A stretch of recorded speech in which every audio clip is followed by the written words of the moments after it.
E aí, galera, hoje a gente está conversando com Danilo Ribeiro. Danilo Ribeiro, e aí, com Danilo tudo Ribeiro. Bem? Batendo papo legal. Isso. Danilo, a gente vai falar sobre a linguagem, né, do jornalismo. A gente sabe que na internet a linguagem é mais descontraída, é mais solta, assim como o jornalismo esportivo.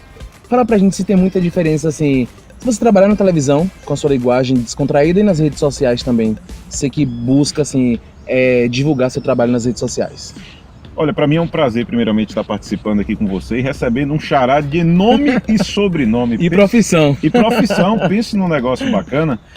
Olha, Danilo, na verdade, se você olhar hoje, a tendência é que todas as plataformas de comunicação tenham uma linguagem mais solta possível, mais próximo dessa linguagem que a gente está aqui agora. Conversar, eu até brinco com as pessoas dizendo que hoje em dia o bacana da comunicação é conversar sem frescura, sem charme, você está entendendo? Oi, estamos aqui com todas as plataformas. Só que tem plataformas como televisão que historicamente você tem um jeito de fazer televisão e que para você ir se desgarrando disso demanda um tempo, aos poucos, porque ainda há muita exigência por parte dos próprios telespectadores de coisas que a gente impôs até como padrão de qualidade. Mas a ideia é a gente ir cercando. Internet não, internet é campo de ninguém. Internet se fala do jeito que quiser. E tem uma coisa bacana que na internet está na moda vídeo caseiro. Então imagine o cara que estudou 10, 20 anos para ser cinegrafista profissional, para fazer uma passagem de foco, para trazer aquela imagem cinematográfica, e tudo que o público da internet quer é isso aqui. Estou aqui com Danilo Ribeiro, batendo papo legal, pá. Isso está na moda e isso põe em questão todo o trabalho de pessoas que se dedicaram um tempo achando que trabalhar em alto nível era construir uma coisa esteticamente bonita, como era vista antes. Eu acho que a internet é um campo de experiência total, 100% experimental, que algumas pessoas já têm um domínio maior, mas que a grande parte da população fica se redescobrindo o tempo todo como usar. Eu, particularmente, se você me perguntar, Danilo, você tem o domínio da linguagem da internet? Não.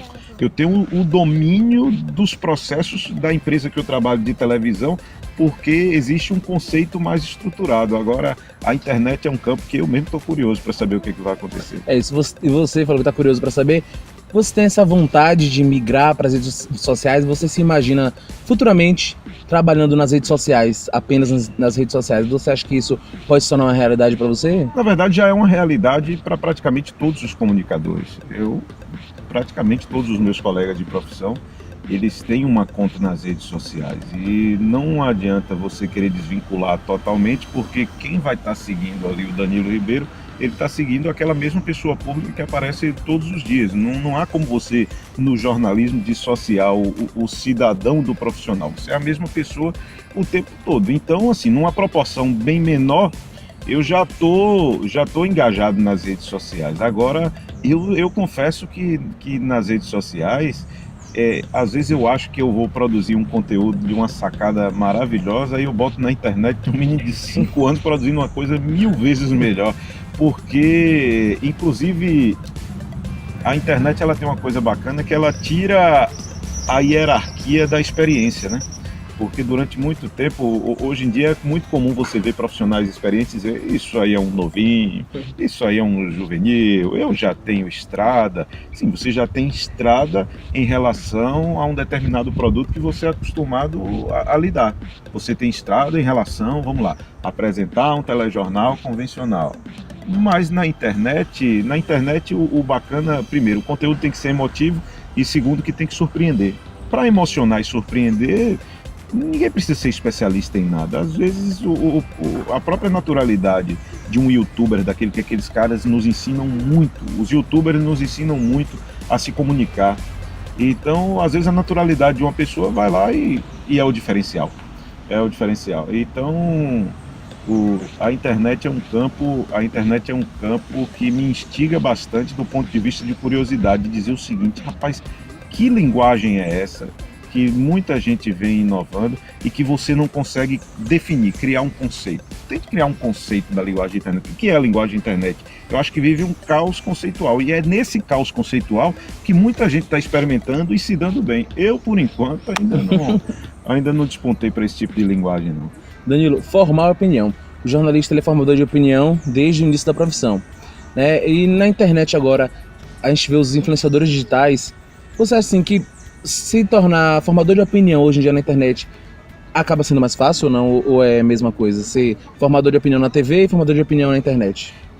Eu estava até esses tempos aí assistindo a um vídeo na própria internet do Leandro Carnal, historiador que eu gosto bastante, e ele dizendo que hoje em dia, para exercer autoridade, basta ter uma conta no Facebook, ou no Instagram, ou em qualquer mídia social. Você vai lá e se inscreve, pronto. Você tendo a conta, você é especialista em política, em economia, você é especialista em economia internacional, na situação do país. Isso tem um lado positivo porque as pessoas acabam se informando mais. O mundo hoje é muito mais informado do que antigamente. Os meninos pequenos hoje se informam muito mais. Só que isso tem um lado obscuro, um lado preocupante, que é em relação aos filtros. Que tipo de informação as pessoas estão consumindo como verdade? E é aí que entra o maior patrimônio de qualquer jornalista, que é a credibilidade. Não adianta não. Você é jornalista. Se o que você falar sempre bater com aquilo que as pessoas apuram dos fatos, você é um cara que a médio e longo prazo vai ter credibilidade. Se você é um cara que fala coisas que depois acabam descobrindo que realmente não é aquilo, você vai se somar aos milhões de pessoas que exercem influência nas redes sociais sem uma autoridade maior, que é a autoridade credível, a pessoa que tem a credibilidade. A única diferença hoje em dia de uma pessoa que se diz jornalista para uma pessoa que emite informação sem ser é a qualidade. E aí nos tirou de uma zona de conforto absurda. Porque antigamente quem era o jornalista? Antigamente o jornalista era o profissional que tinha acesso às tecnologias da informação e sabia lidar naquilo e falar para a coletividade. Era o cara que tinha acesso. Hoje em dia o acesso às tecnologias da informação ele é universal. Esse vídeo que está sendo gravado com a gente aqui, ninguém precisa ser especialista em comunicação hoje em dia para gravar um vídeo. E coisas que antigamente ninguém lidava diariamente com essa tecnologia. Então voltando à minha linha de raciocínio aqui, a única coisa que nos torna diferente hoje em relação aos outros é a qualidade, porque todo mundo está incluído no processo. E aí eu proponho uma reflexão ainda maior. Para mim, não só o jornalismo, mas a comunicação, ela está cada vez mais deixando de ser profissão, uma coisa restrita a um grupo, para ser ferramenta. A comunicação, cada vez mais, ela está sendo uma ferramenta para profissionais de diversas áreas que tenham na comunicação um lugar para poder potencializar os seus interesses. Então, eu enxergo a coisa hoje em dia assim: todo mundo é comunicador em diferentes níveis. Agora, para você bater no peito e dizer, mas a minha profissão é comunicador, seja muito melhor do que os outros. Não tem para onde correr. Isso nos tirou de uma zona de conforto. Porque no modelo antigo, pronto, quem fazia faculdade era comunicador e quem não fazia não era. Então, se você se esforçasse ou não, você pertencia àquela parcela pequena. Hoje em dia, não. Hoje em dia eu vejo muitas pessoas, inclusive, que não são comunicadores profissionais, produzirem conteúdos maravilhosos. Você pega uma pessoa, um historiador, que põe o vídeo na internet e dá uma aula dos acontecimentos gerais de hoje em dia, você vai ver que mesmo sem ser comunicador profissional, o cara é capaz de exibir um conteúdo com um mínimo de atrativo. Você trabalha em TV, não é? Conta pra gente como é lidar com a questão de, como você falou, aconteceu um fato, as pessoas chegam primeiro do que a TV chega, né, até que chegar o equipamento, o câmera, o repórter.